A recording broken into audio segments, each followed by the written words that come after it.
What's going on, guys, and welcome back to another episode of Club and Country. This is episode number 88, and we start today's episode off by seeing that Real Betis are not going to put in a bid we asked for Oliver Torres. They put in a straight bid of £10 million in the last episode. We counter-offered, they came back with £10 million again, we counter-offered again, and this time they say no. So, fair enough, we'll keep Torres because I'm totally fine with him, and he's a pretty decent playmaker for us. Also, Royo Herranz is going to come in as well for £1.7 million. Now, I was debating whether to accept this or not. As you can see me there being a bit reluctant to go ahead and accept it.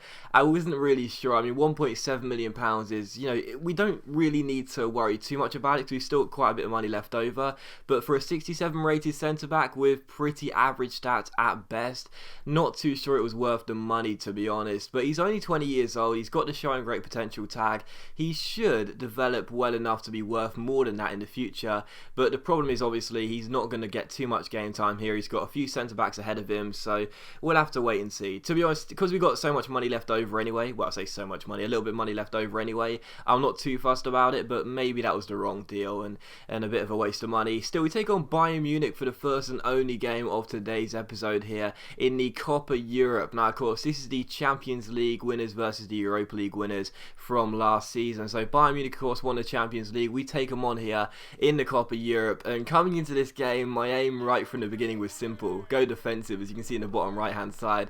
Now, if you watch my Player series, you must be so frustrated knowing that I'm always complaining about going defensive, but in this game I didn't think we had much of a choice because we knew that Bayern Munich were just going to be completely dominated from the off, and right from the start they were. Ruben Blanco had to make a good save and keep it at 0-0 early on.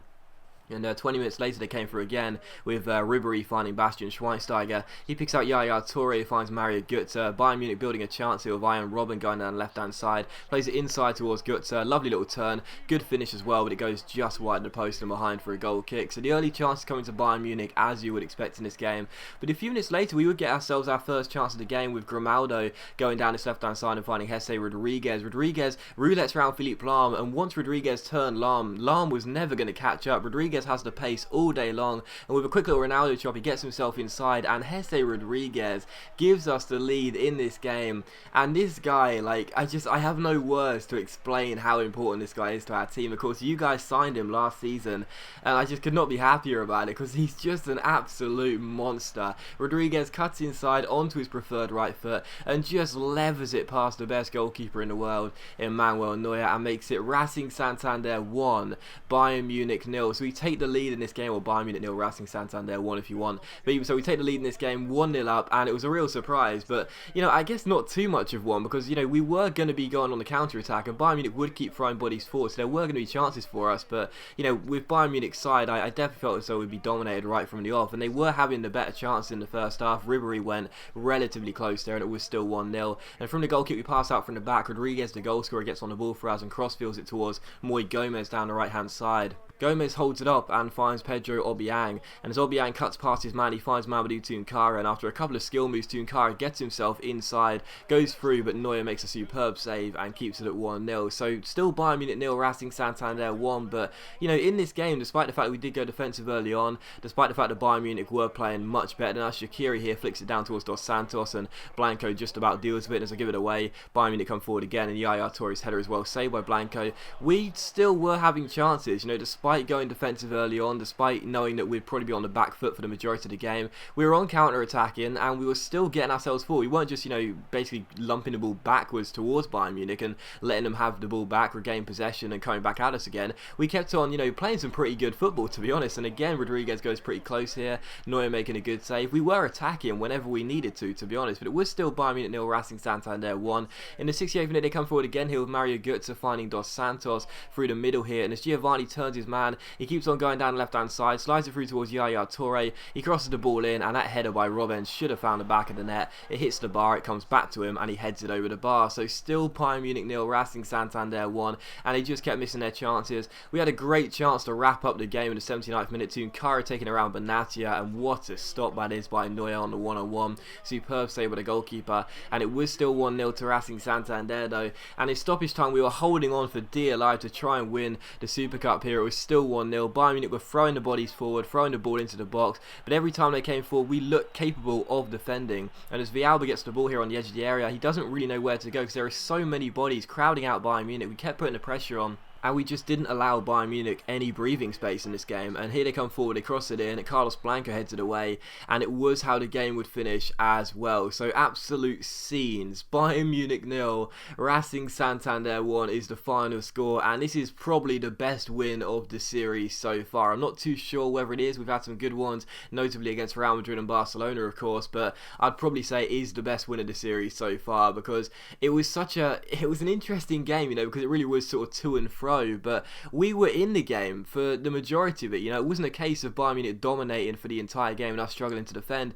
We defended pretty capably. Blanco made a couple of good saves. They did miss a couple of good chances. Robben missed a bit of a sitter, really, with his header hitting the bar and the second one going over. But for the most part, it wasn't an undeserved victory by any means. We had a lot of chances ourselves, and that's why I thought it was a brilliant win for us. So Bayern Munich 0, Racing Santander 1. We do win the Copa Europe, or the Super Cup, however you want to call it. We had another trophy to our collection, and I'm absolutely delighted about it. And also just, a clear sign that we are making improvements with this team. I know it's slow development. I know it's going to take a while before we have the, one of the best teams in the world, which is of course going to be one of our aims, but we are getting there. We are getting there. Slowly but surely we are getting there. And that game was certainly evident. So very pleased to win that trophy for the first time, and that was really, really nice.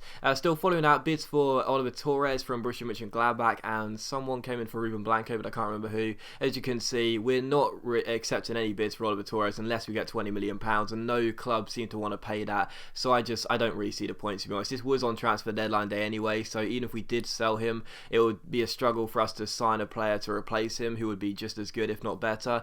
So for me, I just thought it's probably best to just not sell him. I always say, if you're on transfer deadline day and you've got a player in your first team that someone puts a bid in for, unless it's an astronomical amount, I would never advise accepting it, because you probably won't have enough time to go ahead and find someone who's better. Sometimes you could. For example, in my career mode, we sold a day and brought in Lacazette, but it's pretty rare that you'll find someone who you're going to be happy with, replacing one of your first team players with. But we did put in bids for Raul Sousa Pena, but Villarreal just weren't happy with the bid, so we said, fair enough, don't worry about it anymore. Sousa Pena would be a good midfielder for us, but our central midfield area is pretty strong anyway, so it's probably not worth it anyway. But also as well, another bid for Ruben Blanco, which we reject, and also Al Brahim. Well, Bayern Munich wanted a guy for a season-long loan, and in the end I rejected this. Now you're probably sitting there thinking, why are you rejecting a loan bid for one of your academy players? Isn't that what you always complain about, never getting bids? Well, I don't really see the point in loaning him out to Bayern Munich, because I don't really know why he's going to get any game time there. I'd rather keep him in my side and play him in cup games, so I don't really see why Bayern Munich wanted him on a season-long loans. We just rejected it, and there you go. And another bid for Torres from Real Valladolid, and of course we reject it. He's going nowhere, and that did indeed end transfer deadline day as well. So deadline day does end.